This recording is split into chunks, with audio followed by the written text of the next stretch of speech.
10, 9, 8, 7, 6, 5, 4, 3. Good luck, studio. Oh, it's that time again. Paul Chandler's gonna start this whole thing he does. It's called the Shylock Podcast. It's probably gonna start any minute now. Anyway, I think you'll enjoy it. Okay, sit back and relax. Oh, it's the Shylock Podcast. All I wanted was a pie, and then I hatched out of an egg. Okay, bring the mic over. He's ready to record. It's the quiet ones you've got to watch, you know. Is it metaphorical? Is it deep? Is it deep? Boy, he said all that shy is right. Blimey, Governor, it's the Shy Life Podcast. Excellent. 500, 500, 500, 500, 588. Bonjour et bienvenue au podcast The Shy Life. Hello and welcome to yet another episode of the Shy Life Podcast with me, Paul the Shy Yeti. How are you doing? I'm all right. I'm rattling along with the intros because we've got quite a lot going on this episode. We're due to have Warren arriving in only a few minutes, so I'm trying to get everything ready for him. I'm asking his advice because I'm concerned about Yeti Uncle John and Cromitty. Their relationship's got into a sort of, I wouldn't say it's toxic, but it's not right. And anyway, I want to talk to Warren because I think of all the people I know, he's the sort of person who, you know, he's got a certain authority. That's the word I was looking for. And I think he could perhaps help sort out. Also, I want to talk to him about 2 more years in TV. But anyway, let's run the theme music anyway. And when we come back, Warren will be here and we can get on. And I'll explain a bit more as I explained to him. So, okay, run that theme music. Darling, it's the Shy Life Podcast. Yes, but it's a positive thing, Paul. The highlight, the Shy Life. You won't find a cast of characters like this everywhere. Hello, Paul. I'll go anywhere for potato. Delicious. Hello, campers. How are you? You're quite like a big fan, don't you, Paul? Oh, Go Shy Yeti. Oh, I hope he hasn't found out my secret. I think he has. If you thought that was bad, just listen to this. oh, I can't wait for it to begin. It's the Shy Life Podcast. I like that. Yeah, I'm strangely drawn to Yeti Uncle John's ankles as well. But has the Shy Life Podcast slowed down? I don't think so. It's all gooey and meaty and yum. Has everyone seen my hot sausage? Hello. Right, so looking at my watch, Warren will be here any minute now.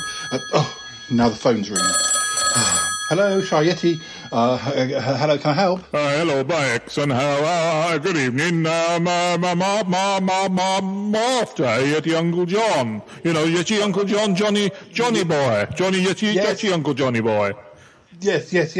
Oh, he does live here, but he's not actually here at the moment. Could you speak up? Could you speak up, lad? I'm in Foundry. Oh, sorry. Yeti Uncle John lives here, but he's not available at the moment. Can I take a message? He'll call you back. Yes. Who's speaking? Could you tell him Coconut Jim? I said Coconut Jim, lad. Right. Yes, I've heard of you. Does he have your number? He has your number, does he? Tattooed on the back of his neck.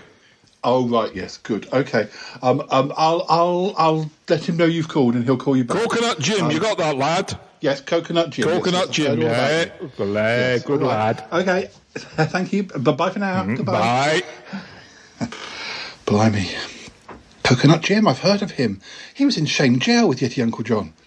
Look, we haven't got time to talk about Coconut Jim right now. I've written it as a note. I'll tell him later on in the show. Yes, right. Let me just put my knickers on and Warren will be here by then. So let's put some music on and... What did I say? Watch out for chafing. Oh, are you still here? I'm still on the phone, lad. You didn't put it on receiver. Watch out for chafing. No. I will, sorry. Yes. Yes, I'll just get myself dressed and Warren will be here any minute now. Listen to some music quick and then we'll... Yes, right.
Hello, Paul. Oh, Good you've got your underwear on this time.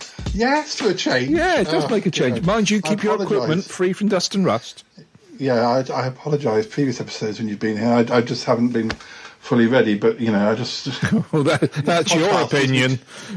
Well, you know, when you do podcasters, when you do podcasts. That's easy for you to say, Well, yeah. You know how you're sort of behind the mic, you can't see the people you're talking to. Poor old Mike. So you kind of get used to sort of, it's a bit like doing Zoom calls or Zoom meetings when in the pandemic and things. You're sitting there with a shirt on, but underneath you get your pants on. Or I forget that sometimes people actually come into the studio and I'm not fully dressed. So I do apologise for. Well, whatever you're comfortable in, whatever you're comfortable. That you said, just let it all hang out, man. Yeah. Well, as long as the listeners it aren't, is. No, I think you need to readjust yourself there, Paul. Yeah. Just look at my face. Not anyway. Oh. So anyway, I've invited you here. Yeah. Because thank you. No, you might not thank me for yes. Well, I tell you what, I've asked you here for. We are going to talk about TV, so that's something. Lovely. I know you like that. Yep, like a bit TV. Yeah, but I want I need your help because it's not your fan clubs. They're all settled down. Oh, good, thank goodness for that. That was traumatic. And yeah. Yeah. But it's Yeti Uncle John and Cromitty this time. Oh. I just think that Yeti Uncle John, he can be a bit boisterous, a little bit. He certainly had problems over the years of being a little bit too independent-minded and doing things that but he has this friendship with Cromitty. They've had a bit of a simmering thing going on for years. Cromitty is definitely in awe of him and a little bit infatuated by him. But I think he does things for, sometimes Yeti Uncle John can take him for granted, almost use him like a servant and look, come over here. Look through this window. You'll see what I mean. This is a good example of the two of them together. Okay. Yeah. Oh. Ooh. Sorry. No. Just. Yeah. It's fine. Let's just open the curtain. Just through here. Ooh. That's a big window. Oh dear. It's dreadful. Cromitty, where's that cup of tea? You said you were going to bring it for ages ago. Oh, I'm terribly sorry. I was just baking some nice cookies for you because I thought you would like biscuits and things like that. Oh, right. Well, that's nice of you. Still, you could have brought the tea, made the biscuits, and by the time the biscuits were ready, you could have brought me more tea. Oh, I never thought about it. Have you got the other things in hand? Oh, what's that? Mucking out the magpie hut. Oh, yes. I'm going to do that whilst you're having your cookies. Don't forget my dry cleaning. Oh, yes, I remembered that. I should be going to do that after I've done the magpie hut. Are you sure that's the best way of doing it? Because, you'll have been all mucky and then you go and pick up my clean. You should go and do that first, then do the magpie hut. Oh, that's a good idea, yes. Oh, don't forget my shopping. I've got your shopping in mind as well. Oh, good. Right. So where is this tea? It'd just be 2 more minutes. You said that half an hour ago. It's fine. I will do that. Good. I'm sure there's some other things I was going to get you to do, but let me just have a think. I need a nap. I'm exhausted. There you go. Well, yeah, I see the problem there. Yeah, it's not right. And Cromitty's such a nice guy. Is there anything? I know you've got a certain authority. At least I always think you have a certain authority. Well, I can be very upstanding in certain situations. Yeah. Yeah, I remember. And I think it would definitely help if you could you speak to Yeti Uncle John and kind of try and get him to tone it down a bit, and maybe talk to Cromitty and kind of get him, to bring him up a bit, to make him more confident and to stand up for himself a bit more. I think I can have a go at that. Yeah, I think that would be good for both of them, and I just don't want. I can see how things could end with Yeti Uncle John, with him spiralling down to ending him back in Shane jail again. Yeah. And funnily enough, just before you arrived, I had a phone call. I've been dreading this phone call for ages. Mm-hmm. He had a cellmate he always told us about called Coconut Jim, and he called. and asked to speak to him. And I just took a message because I knew we were going to be doing this. I didn't want Yeti Uncle John, sort of talking to him. And the next thing I know, he's off down the pub with him, and we don't see it. I knew you were coming. We need to do this today, and I didn't want any distractions for Yeti Uncle John. So I'll pass the message on at the end of the episode. But I'm just worried that the last thing Yeti Uncle John needs is a bad influence. Yeah, exactly. I presume Coconut Jim is a bad influence. But anyway, before you get involved with any talking, we'll do more talking. We'll do more talking. Nature. Yes. Yeah, but I thought we'll just relax slightly, and we'll talk about a year in TV before we get down to the nitty gritty of. Let me find. I thought we might talk about. I've got a list of the years we have talked about, and I can assure you that these 2 years we haven't talked about. Okay. So I thought we'd talk about 1969 first. Well, 1969 is a very good year to top and tail. Yes, I won't say what the other year is going to be yet. We'll just do 2 this. I think we've got so much going on. We will delve into the big 6-9 and position us in the right place, and away we go. Well, looking at the list, there isn't so much going on at the start of the year, but I've got here. Yeah, but it's like most things, isn't it? You've got to build. It builds up, doesn't it? It builds up and builds up to the crescendo, and then there's that moment towards the end of the year of. Although some years everything happens in the first 6 months, and the last. That's because you're in a hurry and you're really nervous. Yes. Now, apparently, this is ITV Granada exclusively begins showing the American cartoon series Spider-Man, long before any other ITV regions. I don't think I even knew there was a Spider-Man cartoon series as late as or as early as 1969. No, I didn't. I remember the Amazing Adventures of Spider-Man, but that was shown over here in sort of the late 70s, early 80s. Was that? I think that wasn't cartoon, was it? Was that live action? No. That was cartoon. That was cartoon. Yeah. There was a live action version there, wasn't there? Of Spider-Man, I thought. Do you know? I don't know that. I really don't know. I can sort of picture. Again, I thought sort of late 70s. Well, it's the sort of thing, that would come under the umbrella of things like Man from Atlantis and the Invisible Man and Spider-Man and Wonder Woman, that sort of time. Yeah. So I wonder. Wonder Woman, that was lovely. Click on this Wikipedia. Oh, here we go. Spider-Man 1967. It's from 1967. This series. It has three seasons. I wonder. I bet Toppy remembers this. This would be the sort of right age for 52 episodes. What were they? What were they numbered? The seasons. They had the first season was September 67 to January 68, 20 episodes. Then September 68 to January 69, 19 episodes. And the last season was March 1970 to June 1970. And I was born during the last season then. Yeah. Paul, is this the name of it? I guess this is the name of the... Paul Soles played... he was a Canadian actor. I think he did quite a lot of... it's sort of superhero type, voice type acting. I wonder if Toppy remembers this, because... Yeah, that'd be a good one to ask Toppy. I'm just trying to see if it says anything about... I wonder if where that Spider-Man. Oh yes, does whatever a spider can. That's where that comes. That's where that comes. from. That was what was used in the Simpsons film, wasn't it, regarding their pig? That's where that song comes from, because I knew that song as a kid. Yeah, so it must have been repeated quite a few times then. Yeah. It's one of those sort of subliminal things as a child that sits in the back of your head, like all sorts of funny little songs, isn't it? Like Popeye the Sailor Man. Yeah. Contrary to popular belief, he does not live in a caravan. Yes, I remember that, because I mean that shows how much it was still being.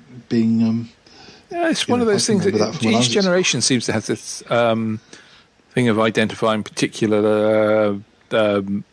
Actually, animated stuff. My mother will talk about. She had a thing about Muffin the Mule, she had Muffin the Mule wallpaper when she was a little girl. I mean, it's illegal now, but yeah. But yeah, Can't get away with Muffin your Mule. No, absolutely not. No.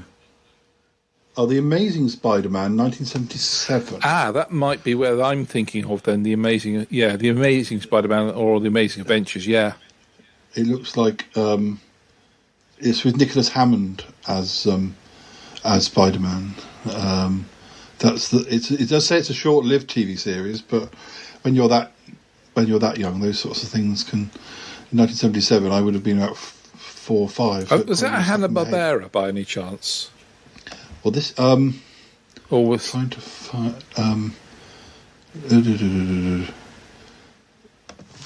I found the link because I can now see it in my mind's eye playing away there, and I think the opening title's with him streaking across the sky in a helicopter. The Amazing Spider producing. There's only 13. There were 2 seasons, 13 White episodes. String. Vigorously. This would have been sort of around the same time as like Wonder Woman. Yeah. Dangerously so, actually. A short-lived American television series based on the Marvel Comics.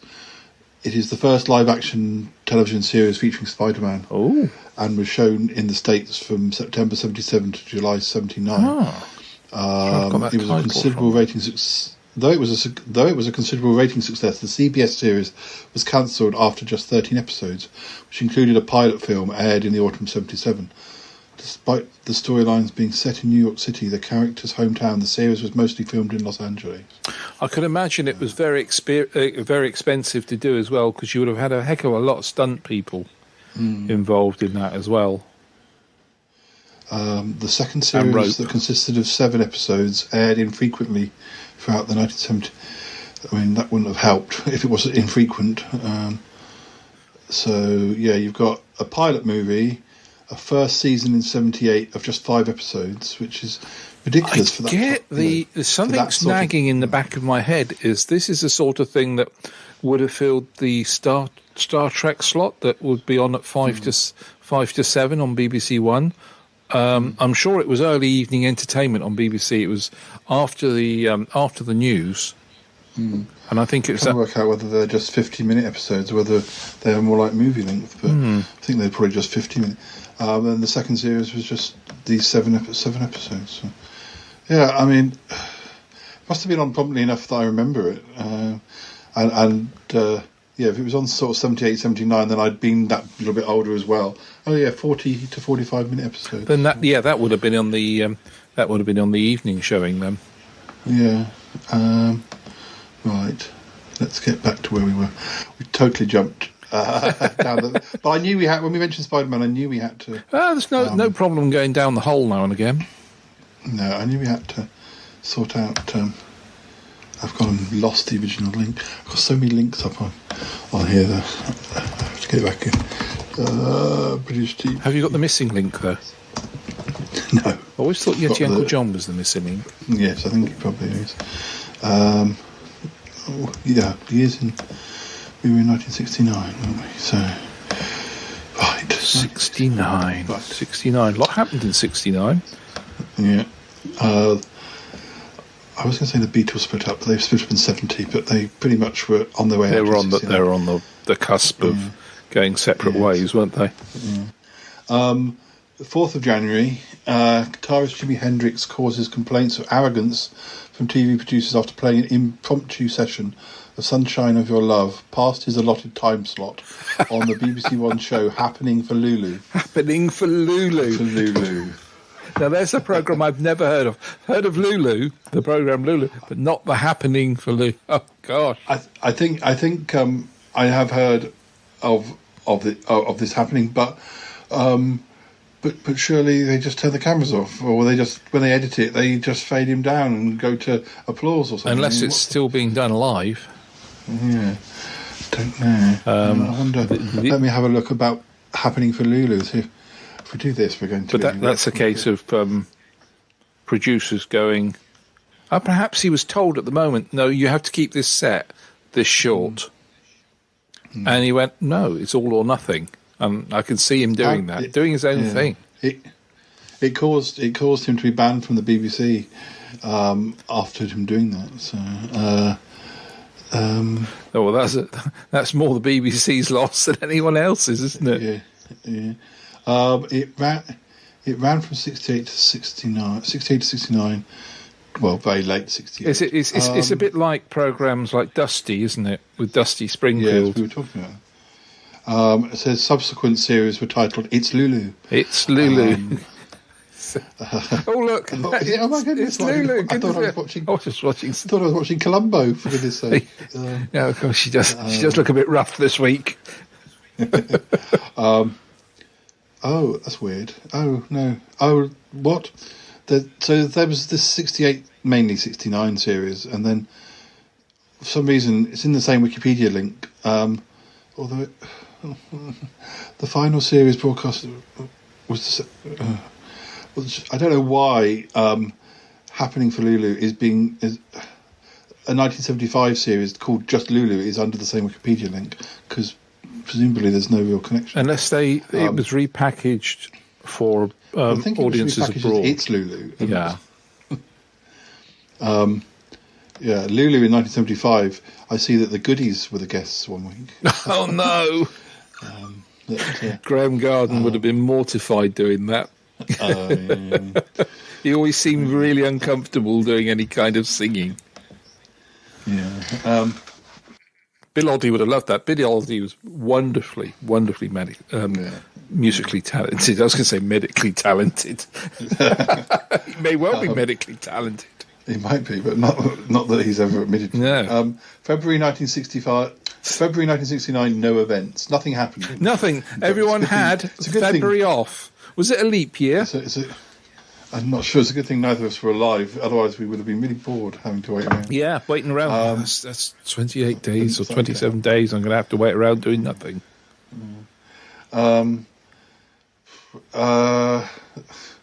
What?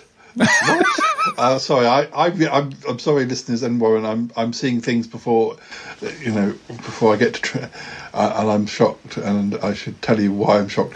March 1969. On the 19th of March, the 385-metre tall Emily Moore transmitting station mast collapses. It says because of icing. Who's icing the transmitter tower?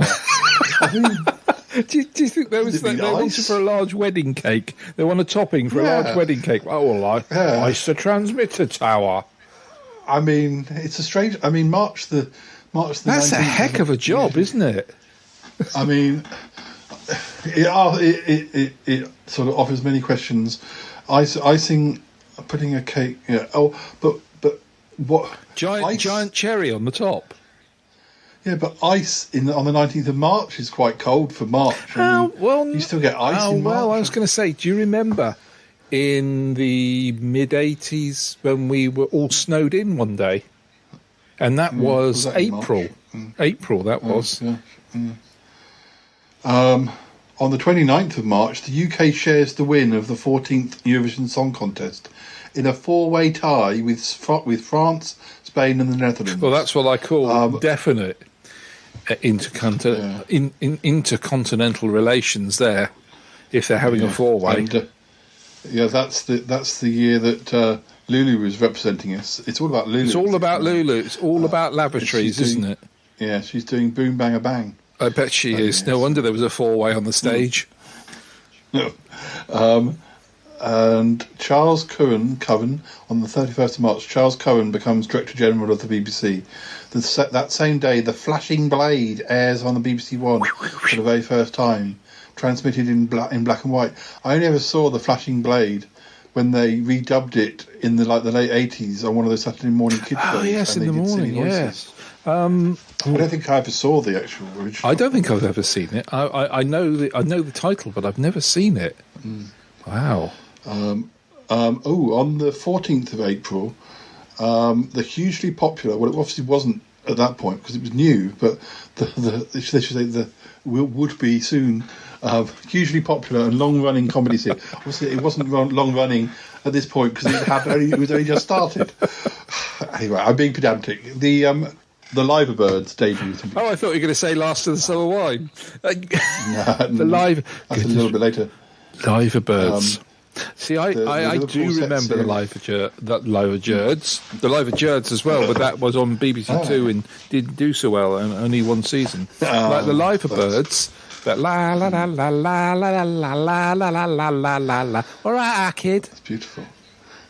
I've only been to Liverpool once, and that's only because they asked me to leave, because I did a voice like that. It was created by Carla Lane. It would run for over a decade. Carla Lane. My most favourite. What's your most favourite Carla Lane soap? Or situation comedy? Sorry, not soap. I think I was going to say. Well, sometimes they do go almost a bit soapy. I don't know that I have one other than I hear good things about Butterflies, and I keep meaning to buy Butterflies. Butterflies wonderful. It's wonderfully sort of depressive, and you know how you can get that wonderful humour out of sort of routine home life situations that are quite boring and nothing exciting happens in them. And I think there was that wonderful pairing of Craig and Palmer. The fact that Wendy Craig couldn't cook, her character couldn't cook, and these wonderful sort of dishes would turn up, and everybody would wonder what the heck it was. But I remember Butterflies very well. Liver Birds, I do remember the Liver Birds. I really, really, and I used to whistle the tune sometimes as I used to walk to school. If I was lucky enough to sort of stay up late and watch a bit of Liver Birds, because it wasn't on early, the Liver Birds. I'm sure it was on after 9 o'clock. Nerys Hughes, wasn't it? Nerys, who went on to be the district nurse. And who's the other one? Well, there was somebody else later on, but who was the original two? Nerys Hughes and I can see her again. And her, the other one, Polly James. Polly James. But both Polly James and Nerys Hughes were in Doctor Who episodes, weren't they? Yes, they were. And the Peter Davison. Polly James was in The Awakening, and Nerys Hughes was in Kinder. Oh, actually, yes,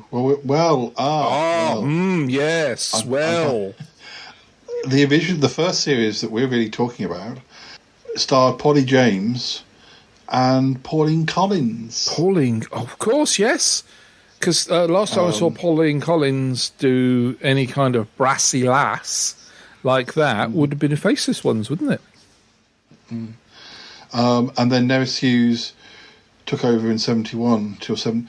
She was in it from 71. Whatever happened to Pauline Collins, eh? I never heard. I'm not sure. No. Polly James did it from 69 to 74. Did she now? She'll get a rash. She did. When they must have done a revival series in 1996 because Nerys Hughes and Polly James came back for that. The other person who replaced Polly James was Elizabeth Estenson. She did it from 75 to 79. And of course Liz Sladen appeared in a few episodes as well, didn't she? There were 86 episodes, 10 seasons. 86. I presume run. I presume it all exists. It may do, it may not. I haven't got time to look into that business. But now, I regret to tell you that in May 1969, nothing happened. What is it with 69? I can't believe a year with that number in nothing happened. No, well, people were having a rest. They had to have a rest between meals. Other events. It doesn't ruin your appetite. Yes. Well, I mean, as for June, nothing happens until the 21st, and that's when Patrick Troughton leaves Doctor Who as a regular. As a regular. A regular. Come on, let's all do the impression then of him go. No.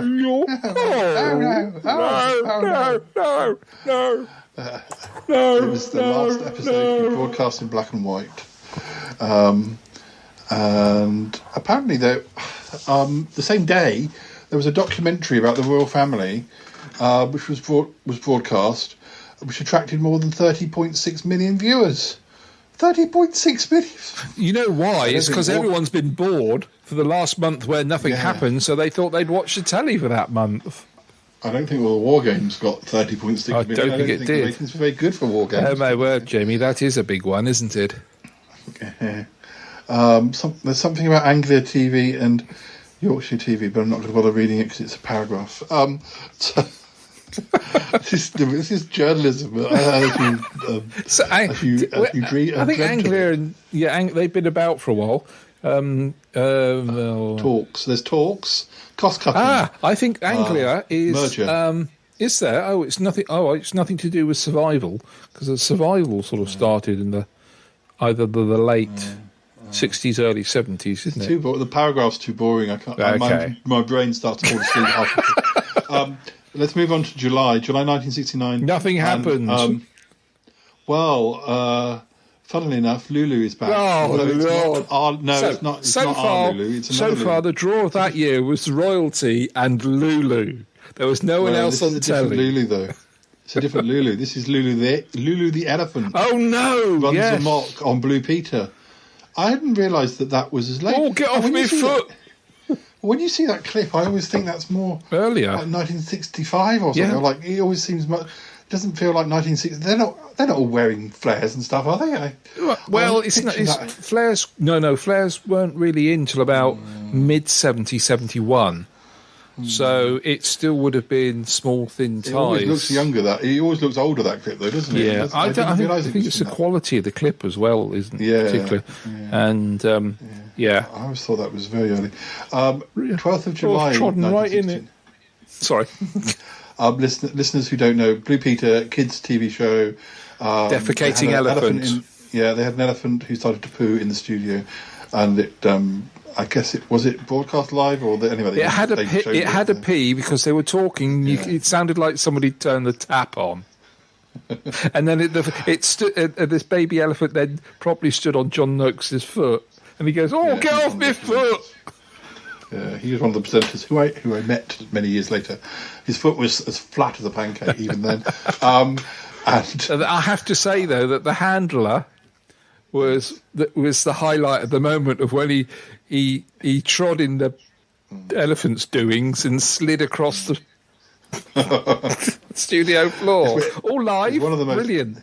It's definitely a blooper that gets played a lot. Yeah. But as I say, I never realised it was from 69. I thought maybe this was a little bit later than this. I knew that Star Trek wasn't shown, as soon as, in fact it was only first shown as it was coming towards the end. It's more like 71, 72 over here, isn't it? Well, it says 12th of July, US sci-fi series Star Trek makes its debut on BBC One, beginning with the episode Where No Man Has Gone Before. So I guess July 69 would be between seasons. It would be between season 2 and season 3, I suppose. Is that right? Yeah. No. You're about right there. Yeah, because it stopped in 69, didn't it? No, it stopped in 69, so it would have been almost finished. Yeah. If not finished by the point of the time the BBC. Well done, BBC. You really. They wanted to see if it was a success first before they bought it, and then it wasn't. So they bought it. Yeah. It was, but it had been axed, so not a long-lasting success. I know why I know why they bought it, because about 2 weeks later, the moon landing. They wanted to say they got a sci-fi show. Have they landed on the moon? It's just a studio. Did they 20th? Did they come back? July, live transmission from the moon with the landing of Apollo 11. Yes, BBC Television makes its first overnight broadcast to provide coverage, and only because James Burke did his homework. And they went off air at about 11 o'clock. And James Burke had been listening to the transmissions between NASA headquarters, the control room, and the capsule. And he realised that they were getting ready to walk at some point very close. And he went up to the producer and said, look, I know the procedures, and I've been reading what they're going to do when they're going to walk. And the chatter that you're expected to hear, they're talking about it now. They're going to walk on the moon in the next few hours. And they went, no, we've been told sort of 11 o'clock the next morning. No, honestly, we need to stay on air. And the producer turned around and said, OK, we'll stay on air. But if you're wrong, you'll never work on television again. And thanks to James Burke, we got the moon landing live, because they carried on broadcasting until about 10:30 11 o'clock the next morning. It was seen by 22 million people in the UK and 720 million worldwide. So wow. It's almost as many downloads as we get for this show. Absolutely. Boom, boom. 27th of July, the first episode of Morecambe and Wise, or the Morecambe and Wise Show, season 2 on BBC Two. The first season scripted by Eddie Braben, who was he was the guy who wrote all the funny stuff. Yeah, the stuff that people remember. Yeah. Although they often say that it's not the episodes of the TV series; it's the Christmas specials that are the source of most of those best of clips. But I'm not sure if that's true or not. But audiences out. He was a very talented writer. He knew his audience really well. There's one. And that's a difficult thing for a sort of a comedy writer to do as well. There's two bits I always think of. One of them, I've still not been able to find. Well, I always like the Shirley Bassey putting the foot up, doing Smoke in Your Eyes, and putting the boot, or Penelope Keith walking down the staircase and they haven't built the end of it. I mean, these and are then all having to clamber down. Yeah. And I also like. I often, when an ambulance goes past, I often say, and I'm not very good at remembering quotes. I often say, "They'll never sell any ice creams going at that speed," which is a line from. I love that. Yeah. And the other one, the one I can't find on YouTube, is Jack Jones, who is a singer that my mum liked, singing "Sweet Dreams Baby," and they're dressed up as the backing singers. Yeah. I just can't find that clip online. I don't know. The only clip that seems to be is Vic Reeves and Bob Mortimer doing. Oh no, that was doing it with Tom Jones. Oh right, okay, yeah. Which is where it comes, where it must them sort of tribute to that. Yeah. But there must be the original somewhere. I'm surprised in this day and age. In August 1969, I'm sure your audience might be able to supply you with that. Yeah. Guess what happens in August 1969? Nothing. Absolutely. Well done. Has nobody planned this year? Did they sit there and go, "Well, we got a couple of vacancies for this year." But be so fair. what we'll do is they'll fill it at the last minute. Honestly, we'll fill it at the last minute. Be fair though. July, we've got the Pooing Elephant, we've got Star Trek starting, we've got the moon landing, and we've got Eddie Braben starting to write Morecambe and Wise. No wonder we needed to rest. They have peaked far too early. Well, it has come to a crashing end, disappointingly so. Perhaps, why didn't they say? Too early. Why didn't they speak to Neil Armstrong and go, "We're going to push it into August because there's nothing planned"? And we've already had the Pooing Elephant and Star Trek. And we're trying to talk to Eddie Braben, but he's insisting on having it. So if you can wait until August to go to the moon, that would be great. And Neil Armstrong. Or could you go back up again? Yeah. Could you go back up again? Part 2. Some people missed it. We need to repeat. Yeah. Some people were asleep because we did it when they were asleep. So September 1969, we have the release of... Better be busy. Yeah, there is things. There's release of the Stones in the Park, footage of a Rolling Stones concert given in London's Hyde Park. Hyde Park. Yeah. Yes, very famous. Oh, now this is important. 21st September, Randall and Hawkkirk begins. That's up Do you there. like Randall and Hawkkirk? Are you a good fan? Yeah, I think so. Yeah, I mean, I don't watch it like all the time, but I do own it, and it appeals. It does. Is there something quite unique about that? Dennis Spooner's writing's wonderful on that, and the concept of having that ghost is a wonderful idea, and it's been copied in so many. Some of the ITC stuff I appreciate because it's on film and it looks good, but you can't watch too many episodes of The Champions or Department S in a row. Champions I just find very slow. Yeah, exactly. And now see here, Beryl. Yeah, and things like the Baron and things like that. They all become very samey, don't they? Yeah. And McGill, the big M and the big C, and the G and the Q and the Q. I'm dyslexic. There's no mention that we're in the middle of the Tara King season of Avengers at this point. Well, because that finishes the end of 61. Oh, we might have that. It might pop up. 23rd of September, BBC Two show the TV movie Prescription Murder, which sees the first appearance of the American detective Columbo, played by Peter Falk. So that was probably before, like when it was still a one-off. Just one more thing. One more thing. Why was I doing Irish? Just one more. One more thing. One more thing. To be sure. Just to be sure that we have to say. 28th of September, debut of the American... Is he Sorry. Oh, sorry, I was going to say, is he waving from the shore? Probably. 28th of September, debut of Hawaii Five-0, at least in the UK.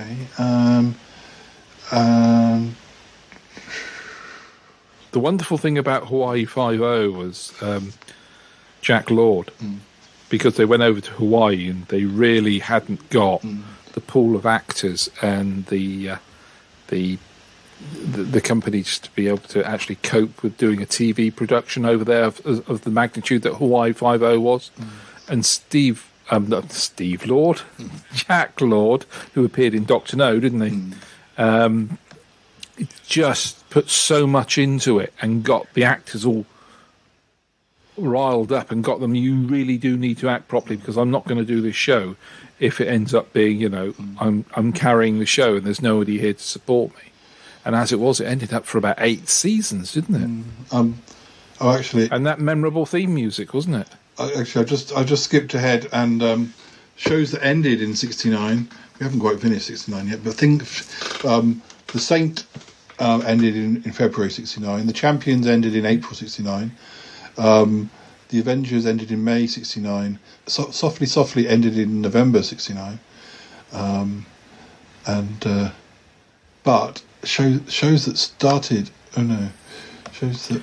So quite a lot. There's quite a lot of seminal TV finishing in '69, which was part of a '60s bedrock, really, isn't it? Things like Avengers, as you were saying, things like that. Although, no. And Softly Softly is really just an extension of Z-Cars. We've nearly finished. Finished off the 69 years. We nearly have, but I should tell you that Monty Python's Flying Circus begins on October '69. Cheekily. Have you? Sorry. No, I was going to say, have you heard the silence on some of the gags in the first season of Python? It's like, wow, the audience really don't get this, do they? I think I've got the box set, but I haven't watched it through for a while. Chigley begins. Chigley is part of the Trumptonshire trilogy. Did you say stock? What was it? How would we describe that to people? Chigley. Who don't know? Yes. Trumptonshire. Trumptonshire is a make-believe town of plasticine inhabitants, isn't it? Are they plasticine? They're plasticine inhabitants who live a normal life. It's just a reflection of everyday life, and it's sort of stop motion animated, and it's very basic, and it has the wonderful voiceover from Brian Cant, doesn't it?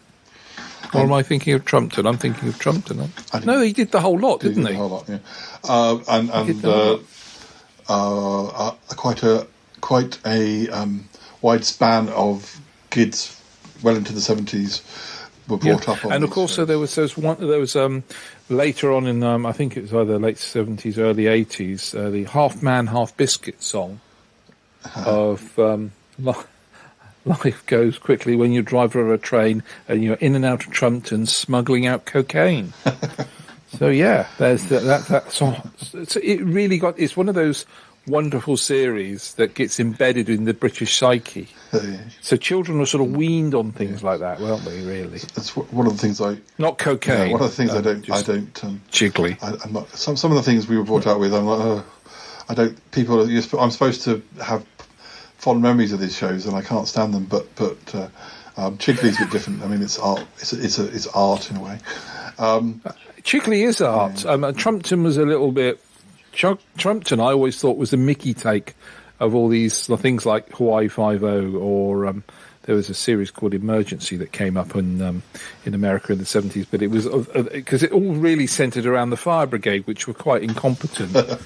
And they never actually really... I think there was one episode they might have had a fire, but it was quite a weird... It was everything in country British life. Everything was regimented, everything happened for a reason. Everybody went to town at a certain time, or the shops opened at a certain time. Pippin fought. I mean, the soldiers with I reckon they had corks in the end of their guns, because quite frankly, you wouldn't trust any of them with a rifle. November 69, ITV airs the first edition of Coronation Street to be videotaped in colour, although it includes black and white inserts and titles, because colour transmissions have not yet fully begun. Most viewers will see it only in black and white anyway. The 29th of October episode featured a coach trip to the Lake District, and that had been... it crashed, didn't it? But it had been scheduled for colour shooting, but suitable colour stock film could not be found, so it was filmed in black and white. Is this the one where they had the coach crash? Yeah, I think that. Or are they do? And the back window of the coach falls out and people get injured. 15th of November, regular colour broadcasting is introduced to BBC and ITV. 16th of November, first episode of The Clangers, another kids programme. Yes. Now that's legendary. Sorry, it is legendary, and it is all true. Yeah. They're still up. There is a planet up there. They're still up there, and there is a planet full of knitted pink creatures that whistle and have dustbin lids on top of their craters. Well, I'm sure they saw them when they went up to the moon. They must have gone past that planet. But it's a beautiful little planet. 19th of November, the Benny Hill show premieres on ITV. Although he'd had shows before then, going back to the late 50s. He'd done BBC, and they weren't quite. He did a lot of stuff for the BBC, but they weren't quite as we would remember the Benny Hill shows as being saucy nurses with their clothes falling off, wearing suspenders and things. It wasn't quite like that. It was very much a routine sketch comedy show. There wasn't that much close to the knuckle, shall we say. The first episode of BBC sitcom Dad's Army to be broadcast in colour is branded a favourite of Jimmy Perry, the co-writer. Other than that, we have a Christmas Carry On Christmas, the first of the Christmas specials. Yak. And then there's the first sort of the famous Morecambe and Wise Christmas shows. So we have 3 months where nothing happens, and the rest of the year is jam-packed, full of... It's bulging at the sides. It's going to explode all over you. There's lots of other things we could talk about, but I think it's time for you to go and speak to...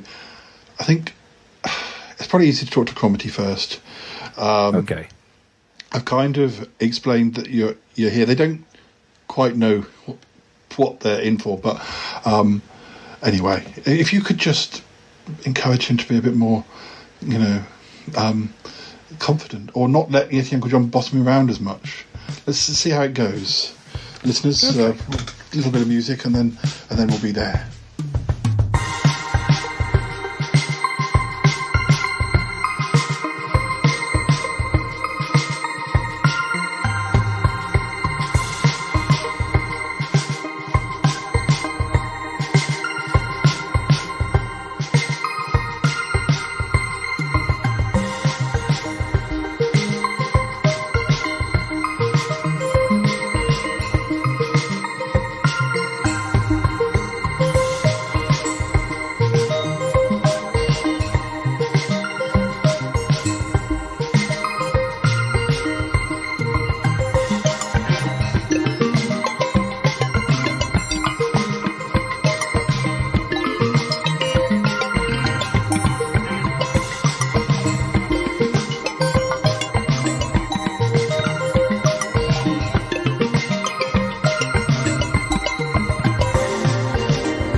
Warren, hello, how are you? Would you like a cup of tea? Cromitty, I'm fine. Come take the weight off your feet, and you can sit down as well if you like. Take a seat. Come and take a seat on the sofa with me. It's very nice to see you. Where's Paula? Suddenly there's nobody around. We thought we'd relax. I thought we can get to know you and have a little chat if you like. Yes, that would be nice. Now, Cromitty, yes. I'm a plain speaker, and I speak as I see, and I see how I speak. Yes. You're a damn decent person. Thank you. Do you feel that people take advantage of you sometimes? No. I like to help people. I like to help around the house. It's so nice. Yeah. But there's this difference between helping and people taking advantage of you, and I think sometimes you're afraid to say no to certain things, aren't you? I guess you could be right, but I don't like to disappoint. What? Yeah, but so the saying no for doing things for people that will stop you, say, being used as, say, I don't know, to do everybody else's work for them. But what do you want? What do you want to do? I know you want to help people, but what would you like to do yourself? Well, I guess sometimes I don't even get around to thinking. I mean, it would be nice to read some books, go to some museums, go do more things out and about. But obviously, I do have a life with my friend Milo. But even with him, I see him when he's available and he's very busy.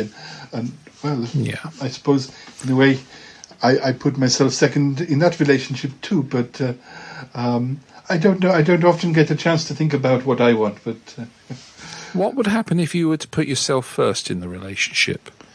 And say, not first, made yourself equal in the relationship with anyone. How would you feel about that?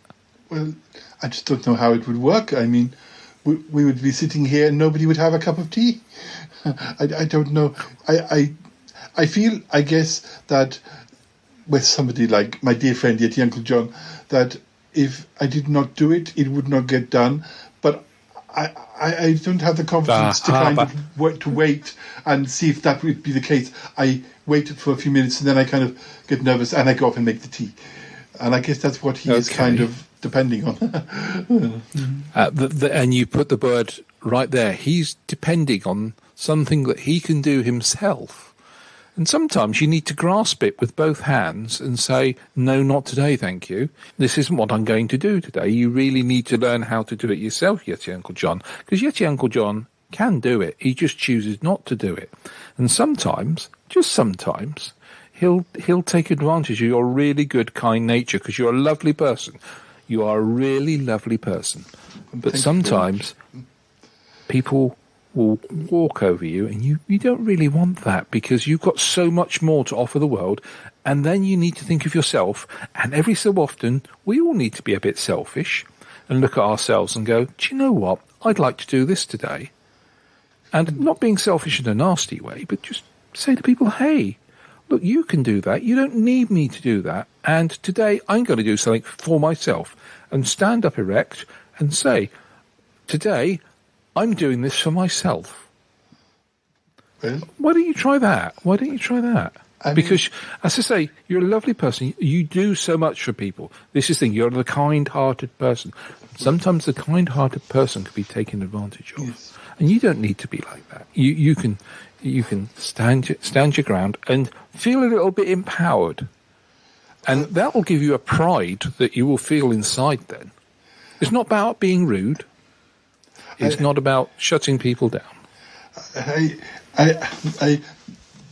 back in the days when I first knew Paul, I guess I was a little bit similar to how I am now. But then when I lost contact with Paul, things sort of unraveled and I became someone not like myself, and I didn't recognize myself. And they took meeting Paul again to bring me back into the quality you see now that you think is so I think I'm nervous if I stand up and try and be more independent. I could fall back into those ways in like the wilderness years, but I guess I'm still surrounded by you all, so it's not like I was by myself a lot when things weren't good, but that isn't the case. I guess I could try it, and I've always got guidance. I can turn to people. I could give it a go. Here's the thing then, Cromarty. Yeah, you give it a go. Yes. But here's the thing, Cromarty. Never look for the person you used to be, because that was yesterday. Today's today, and tomorrow are different days. Yes. And the more you look forward, the more you're going to feel happier with yourself. And it's all a journey, isn't it? Yes, It's all a journey of learning and meeting all sorts of people. But sometimes the people that we meet really do take advantage of us. And because we're nice people, we don't notice that till it's too late. But sometimes other people do. And it's really difficult to say to somebody that, hey, you need to do something for yourself. So I reckon you can do this. You can grab this and you can really go for it. I think that you're probably advising... We'll protect you. You're probably advising me to stand up to Yeti Uncle John. I think he is probably the worst person as far as taking advantage. I wouldn't say he's a bully. I wouldn't say he's a bully like you would get in the classroom. Or I think he's a little bit blind to what he does. Not all the time. I think not all the time. I think I'm a little bit attracted to that, but that is not a good thing to be attracted to. There's attraction and there's attraction, isn't there? Yes. And sometimes it can be a little bit toxic. Yes. That's the problem. And thinking to yourself, well, I like that person, but perhaps if you stood up for yourself, that person might just see you in a completely different light, but in a positive light. So Warren, answer me this. Do I tell you now to go and make me a cup of tea? Or because you're a guest, do I still need to go and make you a cup of tea? What is the best? That's your choice, because remember, this is your place. And if you said, do you fancy a cup of tea? I said, yeah. And you can just say, well, do you know, my house is your house. The stuff is in the kitchen. If you want to make yourself a cup of tea, you crack on and make a cup of tea.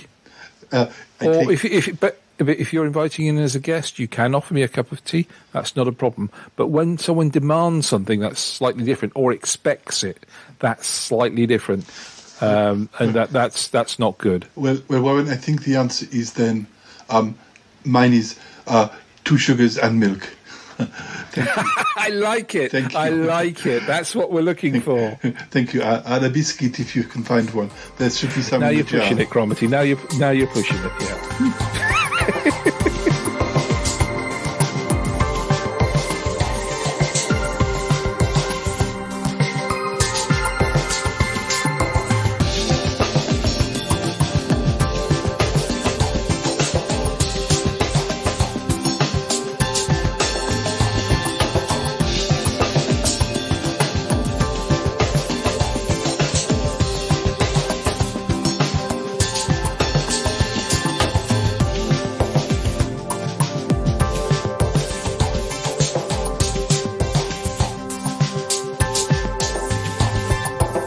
Well, Warren, it seems like things went quite well with you and Cromitty. I guess he's good. He's good.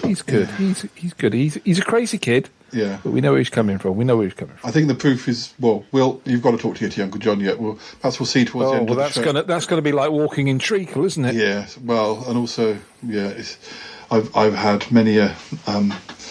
If he doesn't want to hear it. Well, anyway, if anyone can do it, you can. Let's talk. Let's talk about another year in TV. I thought that our other year would be 1981. We've not talked about 1981. Things happened, not quite as exciting as the moon landing, but there were definitely things that happened that sort of high ratings for things. I was 11. I was. Sorry. I was 8 or something. 18? Did you say? 8. Dear.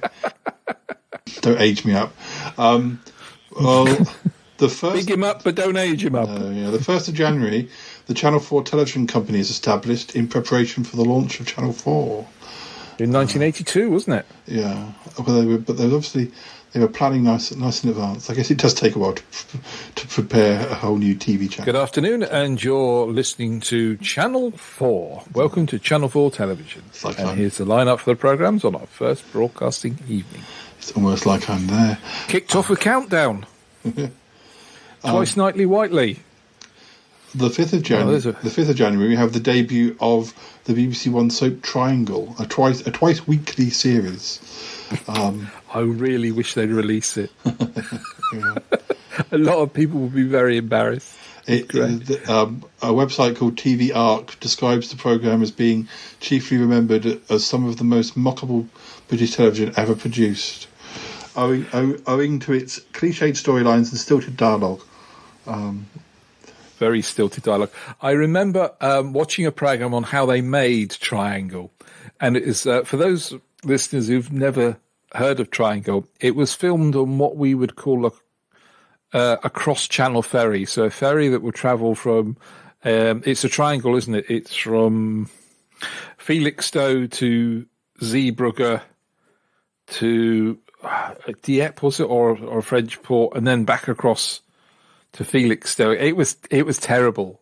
It was terrible. And they were trying to make travelling in the North Sea glamorous, weren't they? And there's the famous opening shot of Kate O'Mara sunbathing in the rain. Topless, wasn't she? Lying on her front, topless. And it was clearly freezing and pelting downward rain. And what they used to do, they used to film. They all stayed on board this cross-channel ferry. And they would stay in the cabins and what have you. And so they'd film it. So nobody got off the boat, the other end, and they would literally lower the crates of film down to a motorcycle rider who'd ride off to the BBC Television Centre for it to be edited. That's literally how they worked. So it cut down on their overheads. I think the original premise was that it would be a bit like the American Love Boat, where you had celebrities. But that's not how it ended up. I'm surprised in a way. There were 78 episodes, 3 seasons, and it lasted for full 3 seasons and 26 episode seasons. I guess that was 13 weeks if it's twice weekly. But well, I'm also thinking it lasted a heck of a lot longer than El Dorado, and El Dorado was a heck of a lot worse than Triangle. Although El Dorado was constantly on all year round, whereas this does seem a bit more like it was more like a twice weekly Howard's Way sort of format, where it wasn't on all year round. Somebody storm that bloody cross-channel ferry. What else is happening? I like the idea. I like the analogy that they were hoping it to be like something like Love Boat. I think that was the original intention. Obviously, I think they were thinking something a bit more, slightly more glamorous, but you can't get anything glamorous around Love Boat, torrid affairs down in the car deck next to the HGV. You'd have to be a knee trembler around the back of the cattle truck. You'd have to record it in the Mediterranean for it to be glamorous. There's nothing around the UK where this is glamorous. No, definitely not in the height of winter and in the North Sea. You could have done it on the Isle of Wight ferry, which takes about 45 minutes. Every episode could have been going over there once, coming all the way back. Quick, something must happen. We've got to make something happen in 45 minutes. Could be filmed real time. Oh, believe me, a lot happens on those ferries. Yeah. Having lived on the Isle of Wight, a lot happens on those ferries. Around the same time, the Hitchhiker's Guide to the Galaxy TV version started on BBC Two. Ronald Reagan was his inauguration. Yep. On the 20th of January 1981. And I believe pigs and DC-10s can fly, but I can't believe that Ronald Reagan is president. That's what not the 9 o'clock news sang, wasn't it? The US sitcom Benson makes its UK debut on ITV. Oh, yes. 22nd of January. Yes, that was ITV, wasn't it? Well, that was just before the news, wasn't it? The 5:40 news Benson was on. February the 10th, 1981, Pigeon Street made its debut on BBC One. It got repeated for years. It was a kids' show, but I wouldn't say it was. I mean, I don't know. Is there anybody who has fondness for Pigeon Street? I'm not sure. I liked the weird shapes people were in Pigeon Street. They foresaw obesity on a large scale because everybody was like a huge triangle in Pigeon Street. And they had no legs. They just had feet at the bottom of them. Very much like Cartman. Were they the forerunners of Cartman? Yeah. In South Park. The 27th of February, the pilot episode of Magnum was shown. The first series began later in the year, May. I watched. I'm so glad you mentioned that. I watched that 2 weeks ago. I thought, I've never seen the pilot for Magnum. I'll watch that. And it is as bad as you can think it would be. Is that just that wonderful thing of 80s opulence that we're going to have with him driving around in massive great Ferraris, and then you're going to have things like coming along Miami Vice, aren't you, soon? And everything in America seemed glamorous in the 80s, didn't it? Everybody was, to us, lived this rich and famous lifestyle, didn't they? And drove around in big cars. I thought you were going to say that things like. I thought you were going to say that Tom Selleck's moustache drops off or something in the pilot episode. No. That was he's got separate insurance for his moustache, hasn't he? Yeah. And a stunt double on the double moustache.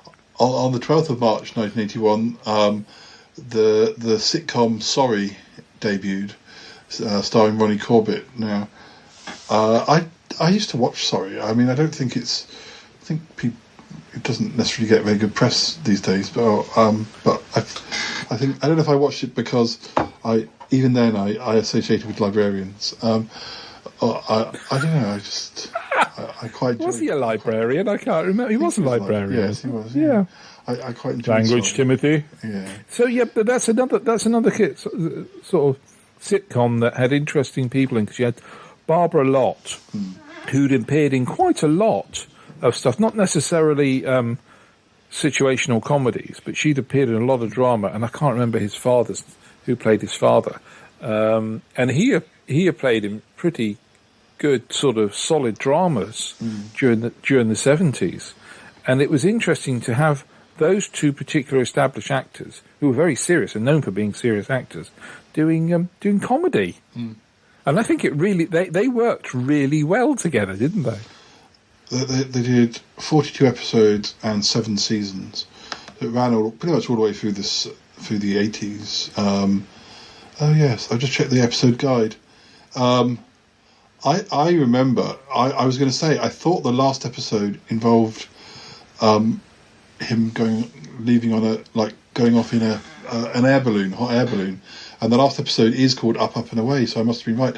I think I think that the last episode was shown on the 10th of October 1988, and I remember because I would have been sitting around waiting to record a trailer for the start of season 25 of Doctor Who, which did it start? It did start a bit later. I don't know, or maybe I was just waiting for the trailer of the next episode of Doctor Who.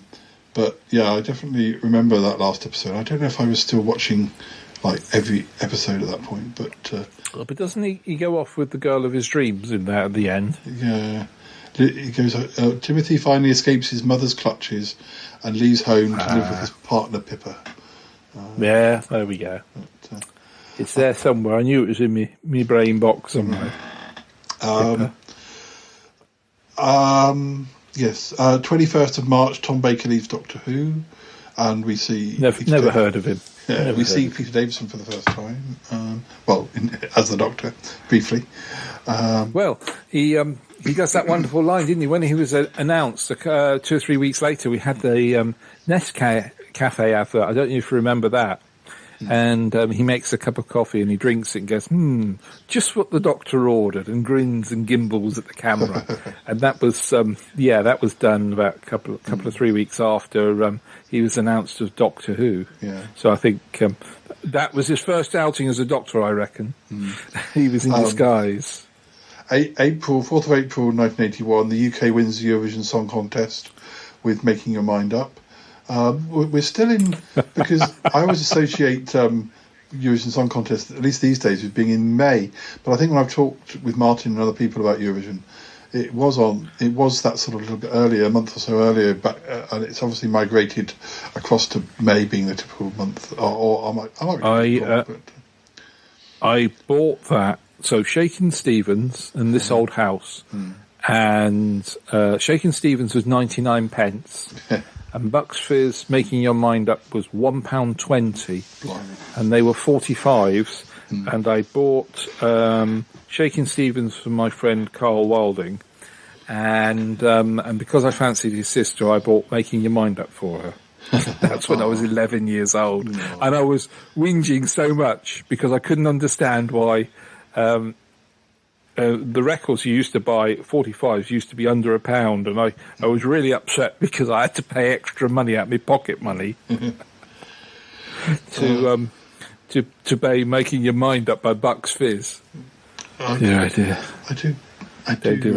a fondness for some Bucks Fizz songs. Land of Make Believe's lovely, isn't it? Yeah, I quite like that. Camera Never Lies. Can't Stand the Heat. They were very cheesy in their routines, though, weren't they? Their videos were very cheesy. Yeah, although there's one of my favourites, and it was a top 10 hit, but I don't remember it from the time. And I was slightly distracted by liking ABBA and the Beatles at this period when they, which wasn't necessarily, well, ABBA were still around in 81, but anyway, there's a song. I think they were. Sorry, but Bucks Fizz did a single called "When We Were Young," which is one of my favourite songs by them. Yeah. One of my favourite songs of the 80s. It's got to like number 10, but it's not one that I don't think many people would remember. But the video for that is them. It's supposed to be all like apocalyptic, and they're sort of standing with like this sort of everything's like garish colours and kind of it's all superimposed CSO and all that sort of thing. It's obviously very cheap, but it's a good song. I think they were trying to be too much like ABBA, to be fair. Yeah. I think they were really emulating ABBA, but that was for a group of that kind. That was really the most popular template around was ABBA, wasn't it? Yeah, they did have. It's funny because they had hits, but then they'd have a single that didn't. I think throughout most of their career, they although to start with, a lot of their singles were doing very well. A bit later on in their career, they might have a number one hit, and the next single might get to number 37 or something. And then until they got to the stage where every song was getting not very high chart positions. But they went off to play in Butlins then, didn't they? Well, there've been lots of different versions of them, and the most popular version of them to this day isn't even called. It's called the Fizz, not Bucks Fizz, because three of them are in the Fizz because they don't own the name anymore. But unfortunately, nobody's that interested in the one that's left over who owns the name. But is that a young lady by any chance? No, it's one of the men who owns the name. Is it? I didn't know that. Cheryl and the other two who still release albums and probably appear at Gay Pride, etc., etc. But 30th of April, the long-running science fiction series Doctor Who starts airing in Sri Lanka with the first part of Spearhead from Space, which is a John Pertwee story. So, I mean, that would have looked.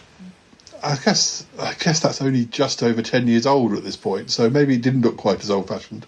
And also, Spearhead from Space is made on film, colour. So yeah. But it doesn't tell you how many more, how long they did show it for. I don't know whether, because by this point there would have been some missing stories. Well, I guess not then, from. Yeah. I guess there wasn't that much missing from the 70s. Oh. Well, you would have had your things like your Invasion of the Dinosaurs. I think Ambassadors of Death would have been a black and white copy. Daemons would have been black and white except for the last episode. I don't even think we had the last episode at that point. We'd have to look it up. We're going to skip May because it just talks about Sunday Grandstand, which is sport. So. Ziz, just like the Lycra. June 1981, 2nd of June, the music series Razzmatazz makes its debut on ITV. It ran for 6 years. Yes! Yeah. Wow, it wasn't till you said that. Wow, yeah, I remember Razzmatazz. Yeah, I think Razzmatazz was pretty good. But I almost sort of forget that it ran for 6 years. I don't think I remember. If I saw it, I probably saw it more early on rather than. I remember the titles. Yeah, very sort of spangly. I always remind there's a song by the pop group Pulp called Razzmatazz. I'm sure it's got nothing to do with but it's one of my favourite songs by Pulp, but it always reminds me of the TV series, even though there's no connection whatsoever.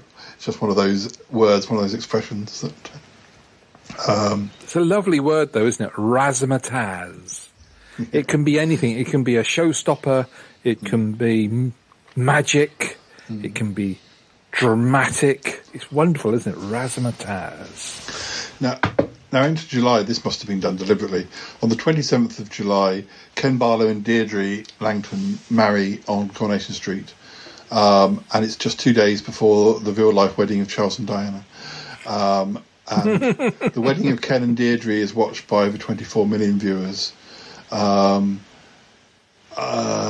think perhaps Charles and Di perhaps got 30 million, but still, not. But still, yeah, both pretty high.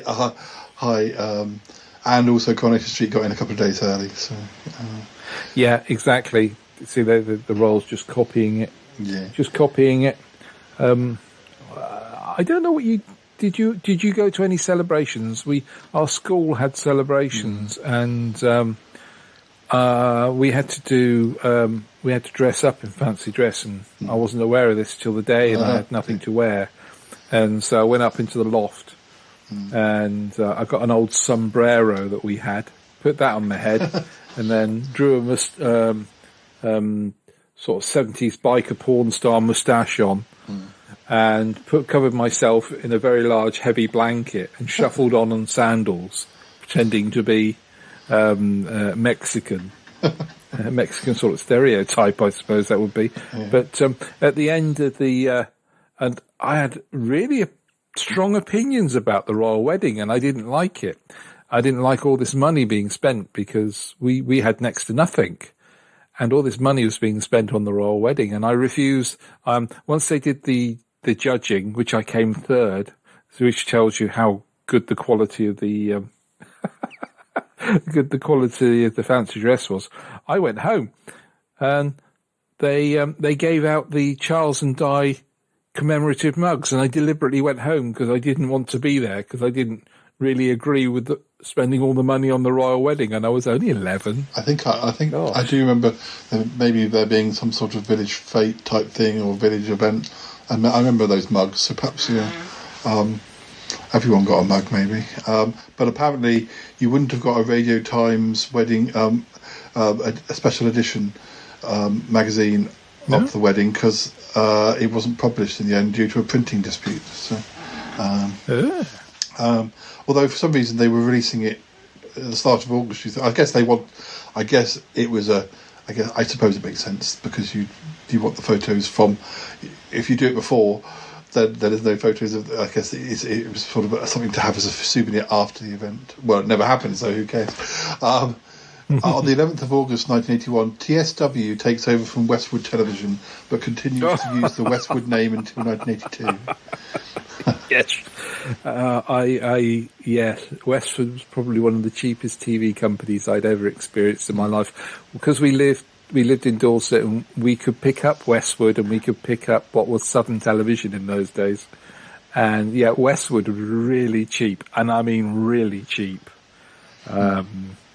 Yeah, that was quite hilarious. It's the same month that Southern sells its studios to TVS, which was... they lost their franchise, which was very sad. A lot of people upset. We were upset because I don't know what it's like in other parts of the world that you get sort of attached when you grow up with a regional television station, especially with the people who appear on it quite regularly, whether they be the news presenters or whether they be the ones that in sort of the magazine programs that we have. You get really attached to them, don't you? Like it's like having your own. I know it's like watching the big TV shows and being attached to things like Bruce Forsyth in A Generation Game and things like that because that's a family thing. But I think when it's local and regional, I think it feels a little bit more closer to home. Cheap, but closer to home. On the 27th of August, Maura Stewart, aged 31 at that time, is appointed as the BBC's first black newsreader. She was in the first season of The Adventure Game as well, wasn't she? She was, yeah. Was that around the same time? I can't remember quite when the seasons are. I think it must, only a little bit later. And it's kind of weird seeing on The Adventure Game because she's having to do sort of acting, and and you sort of think of her as being a newsreader. She's got legs. It was like the Angela Rippon syndrome, wasn't it? Yeah, well, newsreader, we can see their legs. I don't know if she has an acting background. I don't know if if that's one of the areas, the ways into newsreading is to have done some form of acting. I don't know. On the 31st of August, the network television premiere of The Omen, which that's quite a few years after it was made. The following morning, newspapers report numerous complaints of viewers being horrified after the showing of the movie. So. Yes, I would have been one of them, and I remember it as you were saying it. This is the first time I'd ever seen a horror film, and I was staying at my friend's parents', and my friend and I were in our rooms, and we thought we'd sneak in and watch our parents watch his parents watching a horror film. And I was 11 years old, and I'd never seen The Omen, and I got quite upset, and I got as far as having David Warner's head sliced off by a sheet of glass. That was it. I couldn't stay there much longer, and I remember the furore over that. Really do. Was that before or after Patrick Troughton was that before or after you see Doctor Who being staked by a church steeple? That's after. It's a good thing you didn't get. That would have really traumatised you. You'd still be covered up in a ball if absolutely. The weird thing is, we were talking about this earlier in the episode, and this probably explains why I wasn't half as young as I could have been when I saw this. 4th of September 1981, ITV broadcast the feature-length pilot episode of The Amazing Spider-Man starring Nicholas Hammond, which was by then defunct, and so we probably weren't seeing it until 81, in which case, that's probably why I do sort of remember it a bit. So it's funny how they still sell shows even after they you say, "What would you like to buy this show?" It flopped in America, but we thought you might like it. Well, there was that big thing in the late 70s, early 80s, especially over here, because TV companies were really squeezed for resources. That a lot of the TV companies, mainly the BBC, were accused of just buying loads and loads of American shows in, weren't they? But yet a lot of those American shows ended up being quite a staple over here. Yeah. What else can I tell you about? BBC. Oh, well, this is I don't even really remember this. The BBC Globe, which is, how do we just explain that to listeners who don't know? Oh, it's like a round planet revolving, isn't it? It's sort of what they'd have on screen as they said. And now on BBC One we have the latest series of Lovejoy or whatever. It was just like an ident or whatever. It says that on the 5th of September it changes its colour from yellow on blue to green on blue. I can picture the yellow on blue, but I can't picture green on blue. But I can't picture the green one. No, I can really can't picture that. If they mean it's literally the same thing but just a different colour, or whether they totally redesigned it. Same, 2 days later, BBC One airs the two-part adaptation of Stephen King's Salem's Lot, starring David Soul and James Mason. I remember this. I do remember I do have it on DVD at home, but that's another one that's from 1979. Yeah. So it's again, that's almost 2 years after it was. I'm almost surprised BBC One showed it. It feels more like an ITV, or something ITV would have shown. But it was in two parts, and it was shown after the news, and I distinctly remember it being shown after the news. And I did stay up to watch it, and it didn't scare me, even when the Master Great Demon appeared, mainly because they hadn't done the makeup properly, and just below his collar line you could see his normal colour in his skin, and that blew it out of the water for me. But I remember that because David Soul was in it, and of course he's Starsky and Hutch, isn't he? One part of Starsky and Hutch. So yes, I remember being allowed to watch that at 11 years old. Because the parents didn't think it'd be that bad. Good goodness. I guess September, is a time when traditionally new shows start, but you hold fast to your seat, Warren, because we've got a whole. By We've Jiminy. got quite a few things that are starting in September 81. I'm strapped down. We've got Only Fools and Horses. What are you going to give me? We've got Only Fools and Horses, first season of that, first episode of that. Mm. We've got The Day of the Triffids, the adaptation of the John Wyndham. Yes. And I definitely know I saw that, and it absolutely petrified me. And it was clear, it was obviously that my parents had let me watch it, and then they obviously saw that I was petrified, and I was forbidden from watching the rest of it. It was the creeping opening titles that got me. Yeah, but also the first episode is when he's in the hospital, and it is very creepy anyway. Yeah. I think when it was repeated in about 83, my mum sort of said, "Oh no, you're really scared of that last time it was on." But I was a big boy by then, and I was at least 10 by 83. But I think my mum and dad must have been out a lot at.